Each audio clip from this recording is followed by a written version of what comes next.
Olá, queridos amigos, tudo bem? Dando continuidade aos nossos estudos, adentraremos ao versículo 32 do capítulo 24 do Evangelho de Mateus.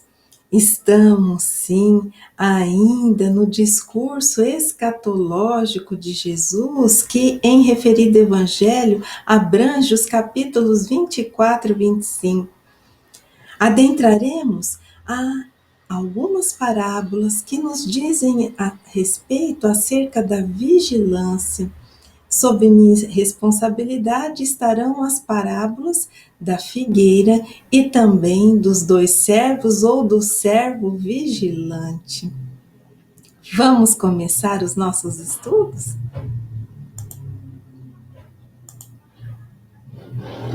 Estamos novamente diante de uma mensagem que Jesus proferiu primeiramente aos discípulos, que foram os depositários fiéis dessa mensagem e que guardaram e trataram de multiplicar essa mensagem para que ela chegasse a toda a humanidade.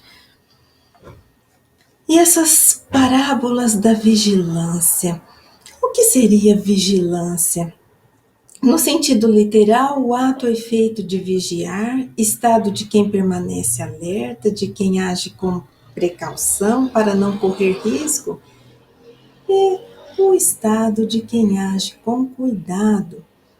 E as parábolas da vigilância fazem parte do sermão profético de Jesus? Sim, nós já respondemos, mas MacArthur vem aqui contribuir para a nossa compreensão, dizendo que o discurso do Monte das Oliveiras, por sua vez, contém muitas parábolas, algumas bem curtas e outras mais complexas.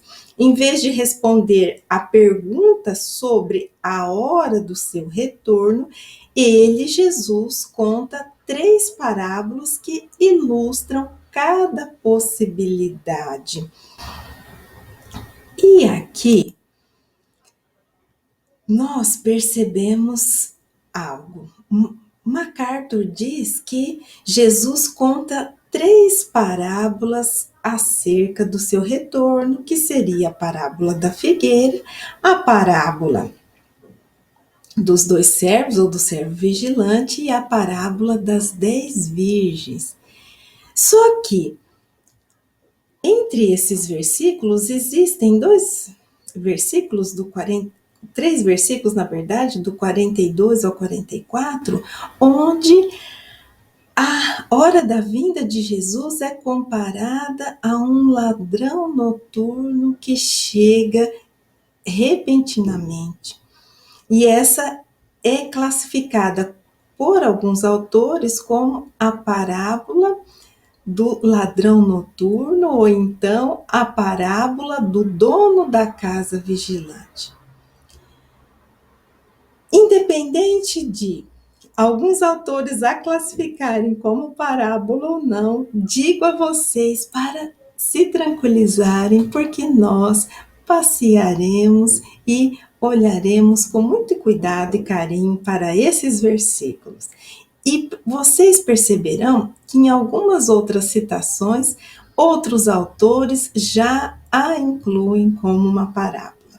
Esclarecimentos feitos, continuemos com a colaboração e o olhar de outros autores, estudiosos e teólogos, e agora entrando na parábola propriamente dita.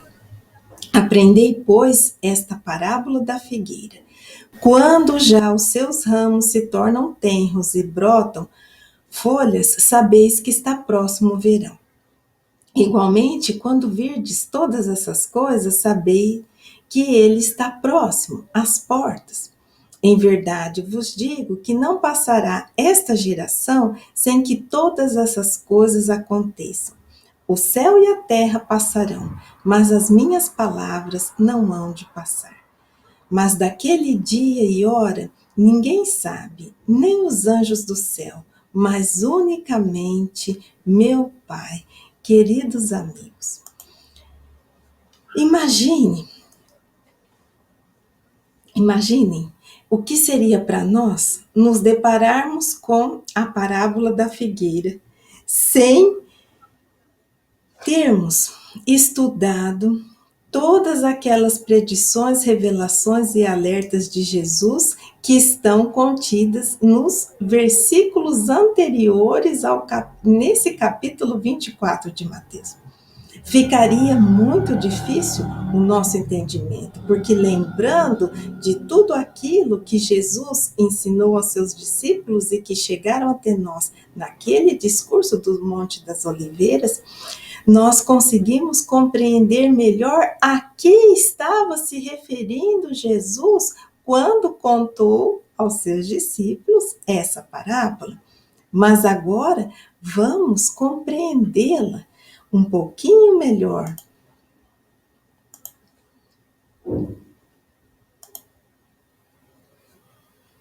Carson vem nos dizer que nesses versículos, de 32 a 33 do capítulo 24, Jesus responde parte da pergunta de seus discípulos, aquela pergunta que está lá em Mateus 24, versículo 3, que trata do tempo.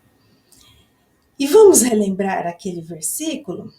E estando assentado no Monte das Oliveiras, chegaram-se a ele os seus discípulos em particular, dizendo: Dize-nos quando serão essas coisas e que sinal haverá da tua vinda e do fim do mundo. Então, Carson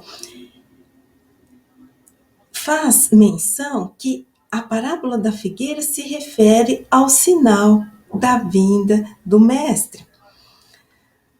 A Nova Versão Internacional da Bíblia nos diz: o tempo da vinda é desconhecido, exceto para o Pai, mas haverá sinais claros antes dela. Ela, a figueira, é escolhida porque se destaca no inverno da Palestina mais do que as outras árvores em virtude da sua secura e ausência de folhas, e o aparecimento das primeiras folhas é um sinal seguro da primavera. Para o observador, os sinais da vinda vão ser igualmente claros quando forem dados. A Nova Versão Internacional da Bíblia também nos diz um frequente símbolo bíblico, a figueira representando a nação de Israel.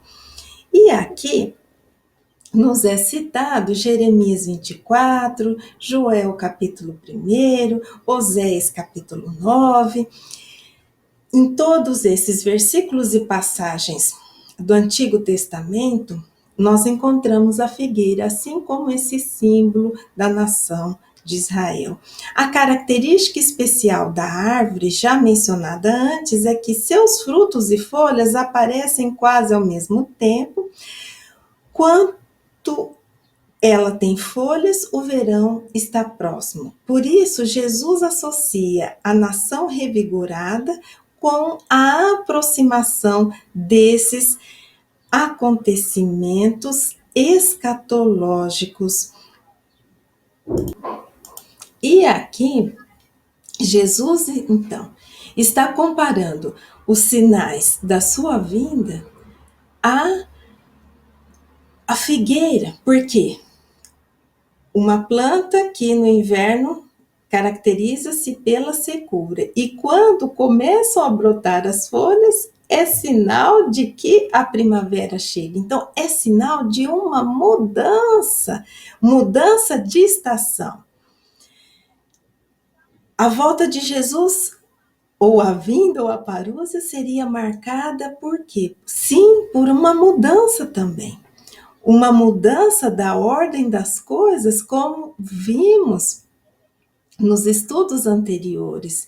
Então, quando essa mudança começar a ser percebida por todos, está próxima a hora do retorno do Messias prometido.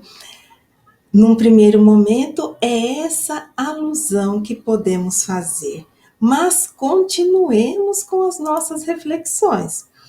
Quando aqui é falado acerca da nação de Israel, gostaríamos de fazer uma observação.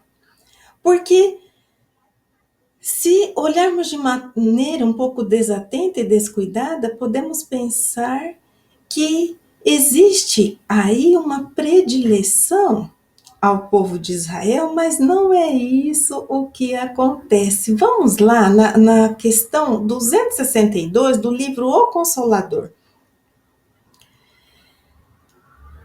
onde é perguntado a Emmanuel por que razão a palavra das profecias parece dirigida invariavelmente ao povo de Israel.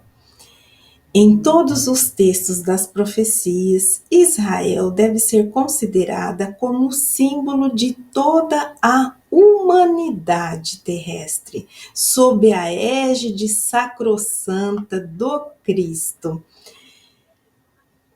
Aqui, então, a pergunta se refere às profecias, mas a resposta de Emmanuel pode ser muito bem compreendida para todos esses símbolos utilizados em relação à nação de Israel e todas as vezes em que nós encontramos algo que nos remete a essa nação. Então, aqui Emmanuel nos esclarece que podemos sim compreender Israel como uma referência a toda a humanidade, sem predileções e sem diferenças. Continuando.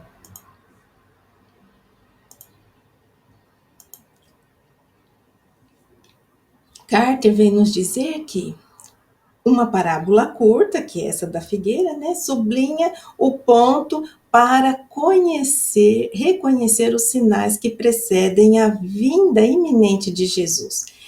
Em Mateus 21, 18 a 28, essa se refere, meus queridos, à parábola da figueira estéril que nós já estudamos. Naquela ocasião, Carter nos diz que a figueira ensinou uma lição em relação ao templo. Aqui ensina a respeito do fim, que, como vimos, seria o fim de uma era, o fim de um ciclo, mas não o fim do mundo nem de todas as coisas. Utilizando-se de uma belíssima comparação, bem como da mesma figura daquela antiga árvore que havia sido anteriormente cortada, parábola da figueira estéril, Jesus chamou a atenção dos seus seguidores, dizendo para que eles olhassem atentamente para a figueira. E aqui o Wallace vem nos esmiuçar algumas partes dessa parábola. Quando já os seus ramos se tornam tenros, quer dizer, bem macios, representando o entendimento de que a partir do momento em que os povos ou as nações do mundo se tornarem mais brandos, mansos e pacíficos, com uma consciência mais tolerante e mais flexível às necessárias mudanças de entendimento. Que linda essa colocação e essa interpretação. Brotam folhas, apresentando uma aparência espiritual renovada por se apresentarem mais bondosos, compassivos e misericordiosos, enfim, mais moralizados e obedientes às leis divinas. Sabeis que está próximo o verão, ou seja, o momento futuro do fim daquele longo ciclo, com a consequente mudança para uma nova e simbólica estação. Essa estação que está lá citada em Apocalipse, capítulo 1, versículo 7, representando o começo de uma nova era ou uma nova fase de desenvolvimento espiritual da humanidade. O que nos diz Apocalipse, capítulo 1, versículo 7? Eis que vem com as nuvens e todo o olho o verá, até os mesmos que os transpassaram, e todas as tribos da terra se lamentarão sobre ele. Sim, amém. Referindo-se, então, ao momento da vinda do Mestre sobre a terra. Continuemos com as nossas reflexões. Quantos ensinamentos extraímos das mínimas palavras ditas por Jesus Nesses breves versículos da palavra da figueira estão contidos princípios das verdades eternas e divinas transmitidas por Jesus a cada um de nós. Continuemos então com as nossas reflexões e compreensões acerca desse ensinamento. O Wallace vem nos dizer: igualmente, quando virdes todas estas coisas acontecerem ao longo do tempo, isto é, quando tiverem constatado o efetivo cumprimento de todos aqueles sinais precursores que haviam sido revelados por ele, conforme consta nas antigas escrituras judaico-cristãs. Saber que o reino de Deus está perto. Aqui, o Wallace faz citação ao que está escrito não no Evangelho de Mateus, mas sim no Evangelho de Lucas, capítulo 21, versículo 31, que é o momento do simbólico início do reinado espiritual e definitivo do Cristo no mundo. Vamos ver o que Kardec nos diz no livro A Gênese. São chegados os tempos, dizem-nos de todas as partes, marcados por Deus em grandes acontecimentos, em que grandes acontecimentos se vão dar para a regeneração da humanidade. O progresso da humanidade se cumpre, pois, em virtude de uma lei.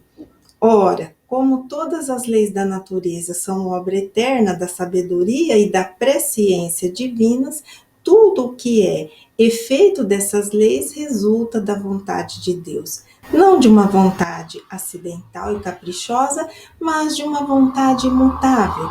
Quando, por conseguinte, a humanidade está madura para subir um degrau, pode-se dizer que são chegados os tempos marcados por Deus. Como se pode dizer também que, em tal estação, eles chegam para a maturação dos frutos e da sua colheita. Olha que lindo o que Kardec nos diz aqui.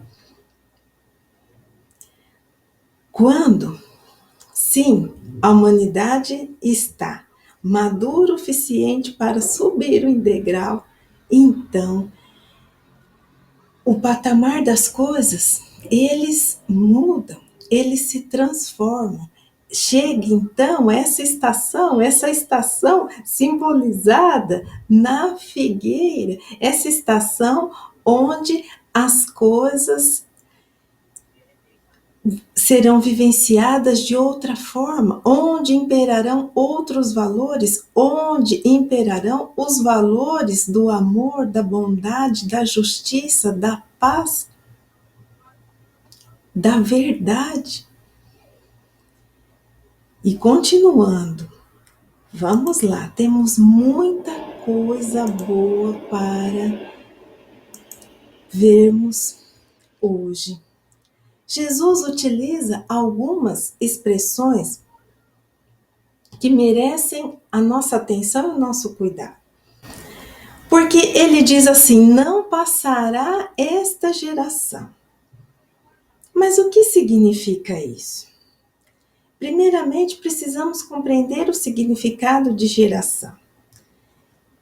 E vários são os significados ou os contextos nos quais nós podemos inserir essa palavra. O termo geração costuma referir-se a todas as pessoas nascidas mais ou menos no mesmo período, que é o que nós encontramos lá em Êxodos e Mateus. Vamos ver o que esses versículos nos dizem?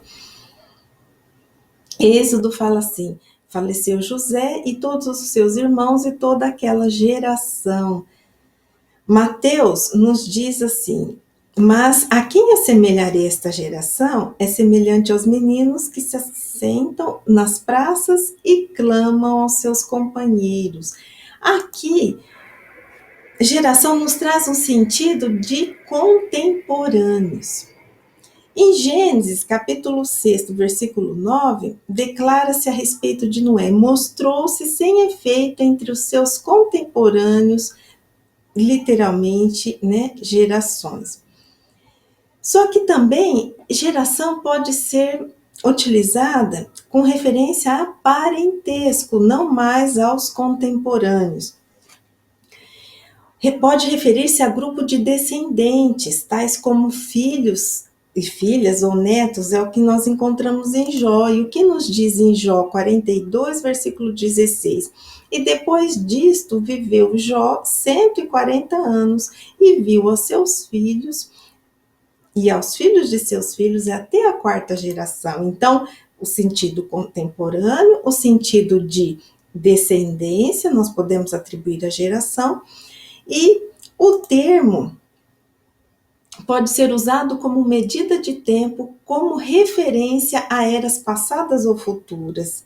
Então, também pode, sim, ser usado como tempo, quando nós dizemos assim, quando o termo geração é usado com referência a pessoas que vivem em determinada época. Não se pode especificar a duração exata dela, exceto que o prazo estaria dentro de limites razoáveis. Esses limites seriam determinados pela duração da vida das pessoas da respectiva época ou população. Então, é necessário tomar em consideração o contexto para determinar o que se quer dizer a palavra geração.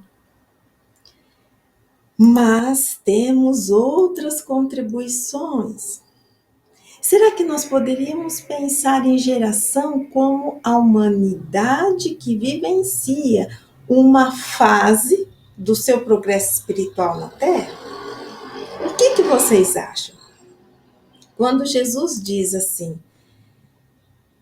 essa geração não passará até que todas essas coisas aconteçam. Então, nós podemos pensar em geração como os contemporâneos, né, de uma época, como descendentes, ou geração como uma duração de tempo em relação aos fatos da história. Só que nós também não podemos pensar isso em geração como aquela humanidade que vivencia uma fase do seu progresso na Terra. Então, se nós estamos vivenciando uma fase do nosso progresso na Terra, essa geração não está restrita a 100, 200, 300 anos, é enquanto essa fase perdurar. E vamos ver o que Kardec nos diz e como ele pode nos auxiliar nessa compreensão? No Evangelho segundo o Espiritismo, capítulo 3º, deve-se considerar que na Terra não está a humanidade toda, mas apenas uma pequena fração de humanidade. Com efeito, a espécie humana abrange todos os seres dotados de razão que povoam os inúmeros orbes do universo. Ora, o que é a população da Terra em face da população total desses mundos? Muito menos que a de uma aldeia em confronto com a de um grande império. Então, se nós imaginarmos que a população da Terra é uma parte do todo, de toda a população humana existente nos incontáveis planetas que existem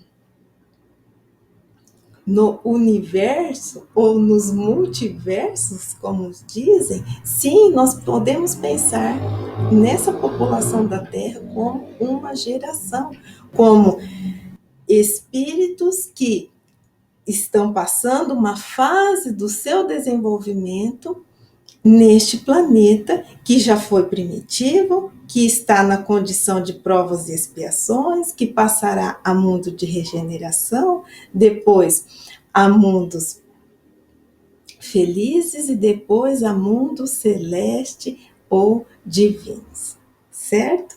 Continuando. O que mais podemos compreender dessa mensagem?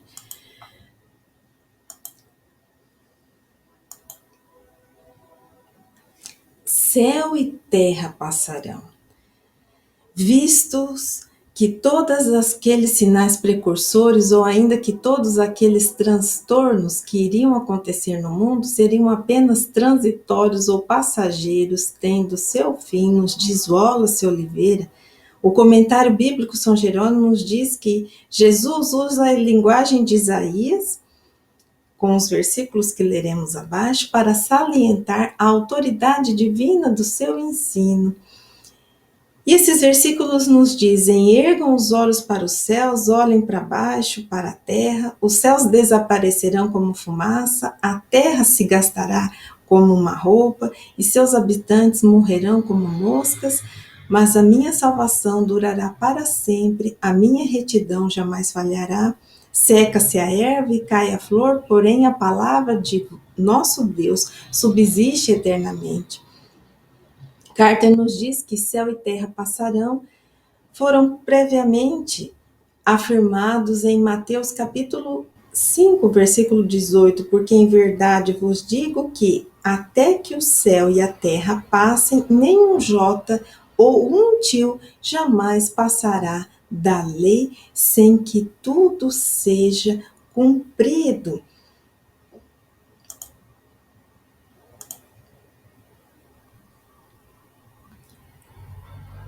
Minhas palavras não passarão. A autoridade e a validade eterna das palavras de Jesus não são nada menos que a autoridade e a validade eterna das palavras de Deus.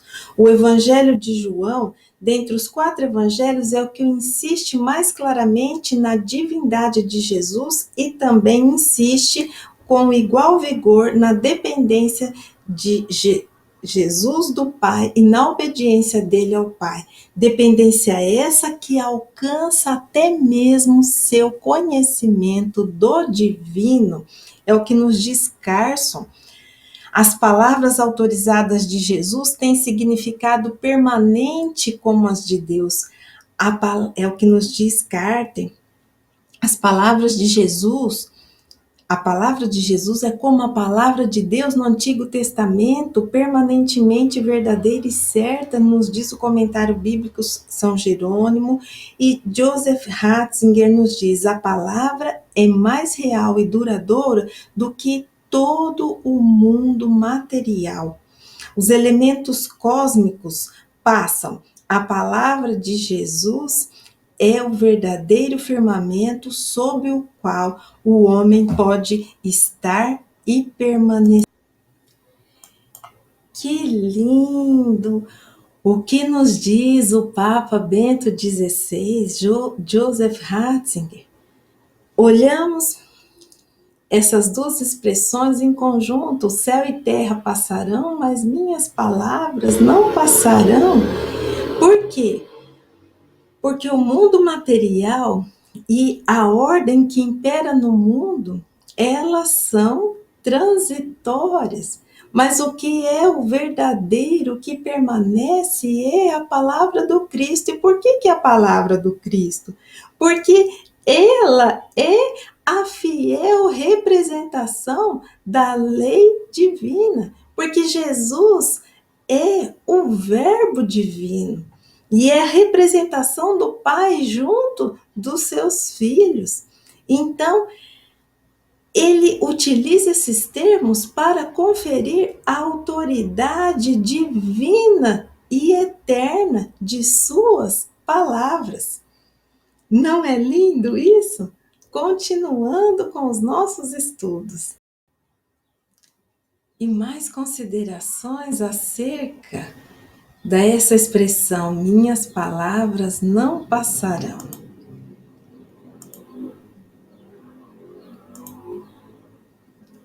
Wallace Oliveira vem nos dizer: mas as minhas palavras não hão de passar, porque a verdade divina revelada por ele é sempre eterna, e o novo Consolador prometido que iria vir ao mundo ficará sempre entre os homens. E ele cita João 14,16, que nos diz assim: eu rogarei ao Pai e ele vos dará outro Consolador para que fique convosco para sempre. E o que Kardec nos diz em A Gênese, capítulo 17, as palavras de Jesus não passarão, porque serão verdadeiras em todos os tempos. Será eterno o seu código de moral, porque consagra as condições do bem que conduz o homem ao seu destino reto. Mas terão as suas palavras chegado até nós puras de toda a ganga e de falsas interpretações? Apreenderam-lhes o espírito todas as seitas cristãs? Todas finalmente serão assim, em teoria como na prática, expressão pura dessa doutrina? Se, pois, as diferentes seitas se contradizem, se umas consideram verdadeiro o que outras condenam como heresias, impossível é que todas estejam com a verdade.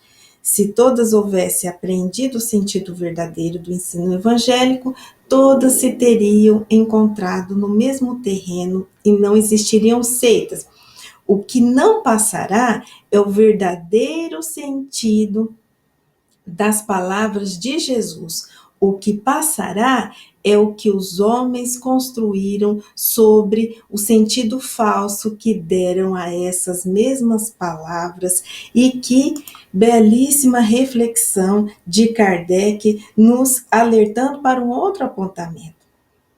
As palavras de Jesus, sim, são eternas porque refletem as leis divinas e os princípios que estão nela contidos, mas ao longo do caminho houve interpretações incorretas, foram acrescidos ou suprimidos sentidos às palavras do mestre, e aqui Kardec diz que o verdadeiro sentido permanecerá, e aquilo que foi acrescentado ou adulterado pelo homem, e isso cairá por terra. E assim podemos concluir, então, que os ensinos de Jesus são atemporais. Não dizem respeito apenas àquela época, mas a todas as épocas da humanidade.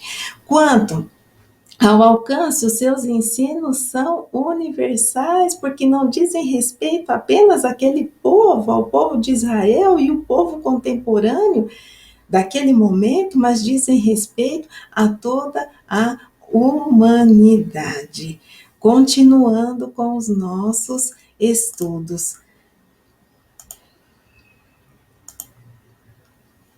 Daquele dia e hora ninguém sabe, está lá no versículo 36. Carter vem nos dizer que o versículo final da sessão declara seu ponto principal: a necessidade de uma vida vigilante e constante, visto que o tempo da vinda de Jesus é desconhecido. Pressões externas e internas e distrações podem frustrar o discipulado fiel. A confissão de ignorância surpreendente, quer dizer, ninguém sabe o dia, né, nem o pai, apenas o pai, desculpe, dada a relação íntima de pai e filho. Essa relação íntima que está lá retratada em Mateus capítulo 11, versículos 25 a 27. E vamos lembrar aqui o que está lá em Mateus 11, capítulo 11, versículo 27, todas as coisas me foram entregues por meu Pai, e ninguém conhece o Filho senão o Pai, e ninguém conhece o Pai senão o Filho, e aquele a quem o Filho o quiser revelar. E Carter ainda continua dizendo que, entretanto, consistente essa ignorância, esse não saber, em outras declarações, em textos apocalípticos, que só Deus sabe o tempo da vinda do Messias, como nós podemos perceber lá em Salmos 17, 21, que recomenda a leitura, ou então saber o tempo do fim, que pode ser encontrado lá em 2 Baruque. E o que seria esse 2 Baruque nesses versículos e capítulos aqui citados? 2 Baruque é um texto judaico, só que é um texto atribuído ao bíblico Baruque, e ele é associado ao Antigo Testamento, mas não é considerado como parte do cânone bíblico, nem pelos judeus, nem pela maioria das denominações cristãs, mas Esse texto versa sobre o tema apocalíptico, por isso que foi citado aqui, que nem lá nesses textos fala do conhecimento desse tempo por outro que não seja Deus. E MacArthur nos traz uma importante contribuição acerca da compreensão desse dia e hora que nem ninguém sabe. Vamos lá. Jesus nega enfaticamente a possibilidade desse conhecimento quanto ao dia e à hora. Ninguém sabe, nem os anjos do céu, nem o Filho, senão somente o Pai. Na verdade, Jesus diz isso repetidas vezes ao longo do discurso, e aqui ele enumera as vezes em que essa expressão ou que essa ideia apareceu. 3 vezes no capítulo 24 e uma vez no capítulo 25 do Evangelho de Mateus. Vocês não sabem em que dia virá o seu Senhor. O Filho do Homem virá numa hora em que vocês menos esperam. O Senhor daquele servo virá num dia em que ele não o espera e numa hora que não se sabe. Vocês não sabem o dia nem a hora. Em outras palavras, Jesus propositalmente deixou em aberto a pergunta dos discípulos sobre a hora dos eventos relacionados ao seu retorno.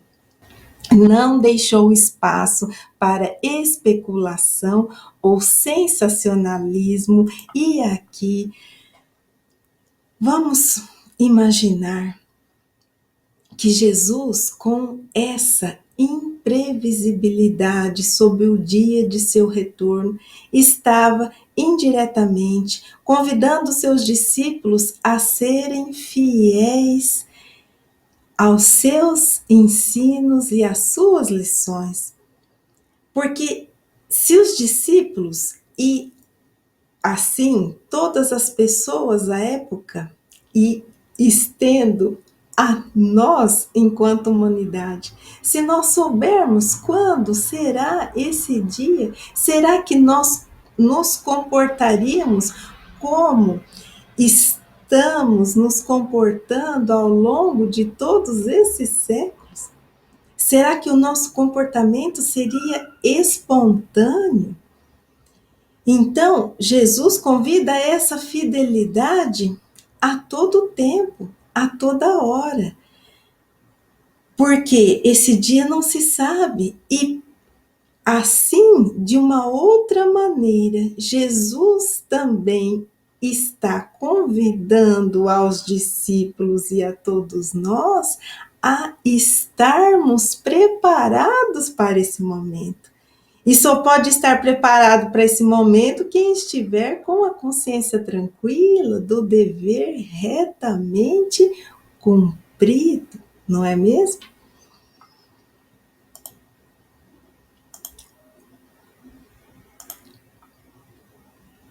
Snodgrass vem nos dizer: Jesus não previu que o fim do mundo nem que a nova criação ocorreriam ainda no tempo em que as pessoas lhe ouviam estivessem vivas. A afirmação que ocorre no mesmo contexto de que ninguém sabe o dia e a hora, nem mesmo o Filho, recebe uma atenção muito menor, mas ela, no mínimo, deveria descartar a afirmativa de que o fim ocorreria na geração das pessoas que ouviam Jesus naquela época. Essas questões nos levam ao centro do círculo hermenêutico, pois as parábolas acerca do futuro são um recurso para a compreensão das expectativas de Jesus, e é necessário que as conheçamos para uma correta interpretação das parábolas. Parece-nos que a única solução possível é que Jesus tivesse a expectativa de um intervalo de duração desconhecida entre os eventos imediatos relativos à sua morte e a justiça que estava atribuída à vinda do Filho do Homem. E aqui concordamos sim com o que diz Snodgrass em relação a esse intervalo de tempo. Era o intervalo entre o reino proclamado por Jesus através da boa nova difundida e o tempo necessário para a transformação da humanidade até que a humanidade e o planeta tivessem condições de acolhê-lo novamente em seus corações, mas agora sim, recebê-lo de uma nova maneira, de uma nova forma, porque os valores eternos e divinos imperarão no íntimo das criaturas e também na ordem de todas as coisas. E uma outra reflexão para finalizarmos o estudo dessa importante parábola, gostaria de propor a vocês.